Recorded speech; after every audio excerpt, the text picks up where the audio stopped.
What's more American than opening a lemonade stand? Would you like some lemonade? Yes, please. Who's first? Thank you very much. Oh, thank you so much. Thank you. Appreciate it. For years, kids have set up stands like this. But today, watch out. The police may bust you. I was like really scared because I didn't know what was going to happen. We were just selling lemonade in our front yard for about 3 days. And the third day, the police decided to shut us down. Their mom heard the police yelling.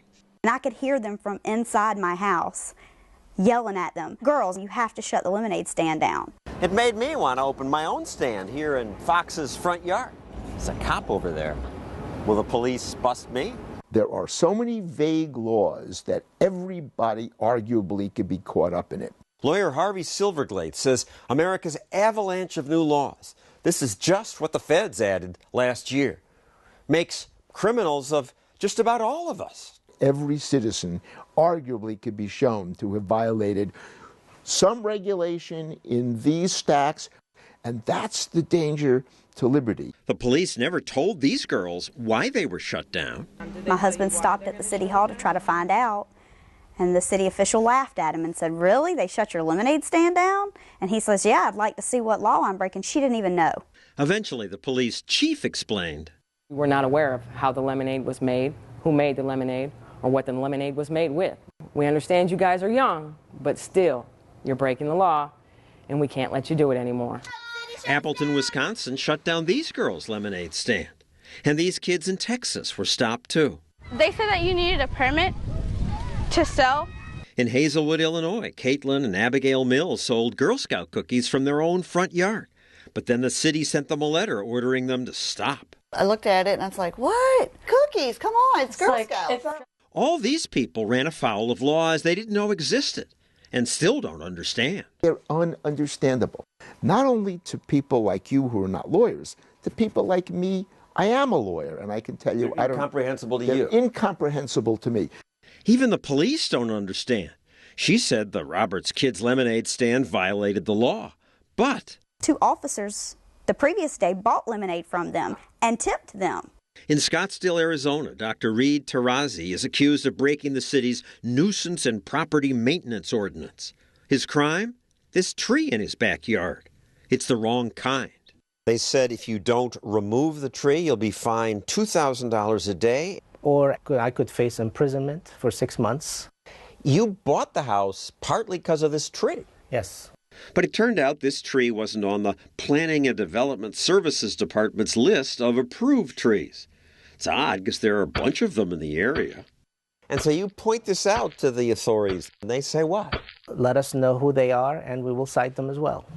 In California, Stephanie and Chuck Fromm were fined for holding Bible studies in their home. Need a conditional use permit cup to hold meetings. Okay, and that's tricky. It goes down this road of traffic studies, earthquake studies, land studies.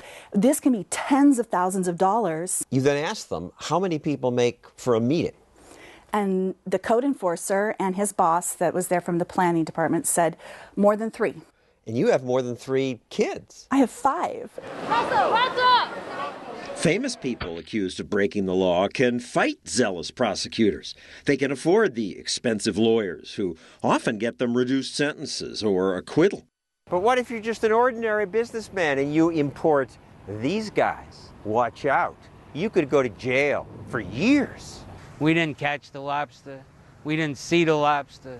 Abby Schoenwetter used to import seafood. Then authorities said, you're in trouble. I did the same thing for 13 years, over and over. Clear customs and FDA, bring the lobster tails in and sell them. Nobody in the government ever had a problem with that until that day when they walked up on the dock and said, don't offload your lobster tails. Customs shows up and says, stop unloading, put them back. We put them back and we were wondering what the heck happened. They didn't really know the answer. We know that, you shouldn't murder and you shouldn't steal. Those are intuitive. That's old-fashioned. Now, the laws are much more technical and vague. The government eventually said he broke 4 obscure regulations that are on the books in Honduras. That said they had to be packaged in 40-pound boxes. We had them in plastic bags. Everybody was using plastic bags. I started in 1986 and was always doing it the same way. In the end, even Honduras said, no, you got it wrong. It didn't matter. 7:30 in the morning. There's about 6 or 7 black vans. There's FBI, IRS, National Marine Fisheries Service, Customs. There's about 13 of them on my deck, all with guns. And that was just the beginning of Abby's nightmare. And you were sentenced to? 8 years, 1 month.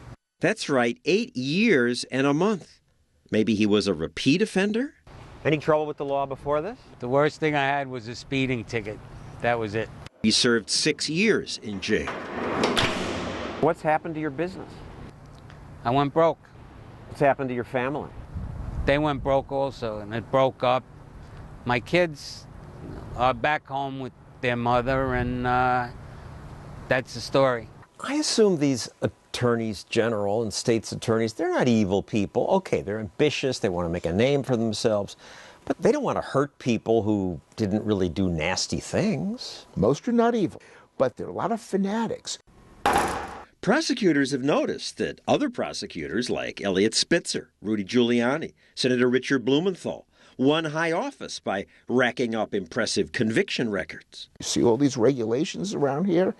They will comb the books and they will find something. This could happen to you. They can take any law that they think you broke and take you to trial. And whether you win or lose, you're going to lose. Because by the time you're done fighting it, you're broke. Of course, the government never goes broke. They must have spent $1 million taxpayer dollars going at it. I heard they spent $5 million. The amount of money that it takes bankrupts the typical individual. How much money does it take? Oh, I've had clients who have spent $10 million. I cannot even imagine how much money they spent prosecuting my husband. The feds tried Jill Barron's husband, Jack, and lost. But instead of apologizing for getting it wrong, they now threatened to fine him $37,000 a day. What terrible crime did the government say Jack and Jill committed?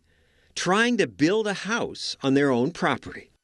The county gave you permission to build a house. Yes, they did. And they inspected the foundation and approved it. So you started to build. Mm-hmm. But a government-owned drainage ditch nearby was clogged with logs, so Jack asked the government to fix it. They told my husband, we are backed up 6 months. If you can clean the ditch, go ahead and do it. So he used his backhoe. He removed huge logs out of this ditch. The water poured off the land, and we were cited 1 felony for cleaning the ditch. What? A felony charge. It gave the property the appearance of being a wetlands. The state government floods your property, and then the federal government comes and charges you with felonies for building on a wetland. And it clearly isn't a wetland. Jack is digging a well here. He had to go deep down. He wasn't finding water. He was down about 8 feet, could not find a water table. I should repeat, a jury cleared Jack of all charges. And we won, but after we were home for a month maybe, the Army Corps of Engineers and the EPA sent us another letter saying how nice for you that you won in the criminal court, but we still feel it's a wetlands, and the decision made by the jury did not matter to them. And if you don't get off the property, we're going to find you civil. What does that mean? $37,500 a day. They've had to sell their home. Now they live in a modified trailer. So this has already almost taken everything you have. Well, yeah, or I wouldn't live like that. And their life savings? We'll be bankrupt, obviously.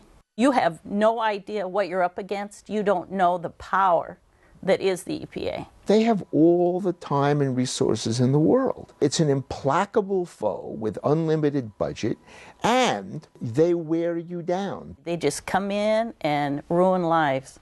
And so our government, that's supposed to be by the people, for the people, sometimes is against the people.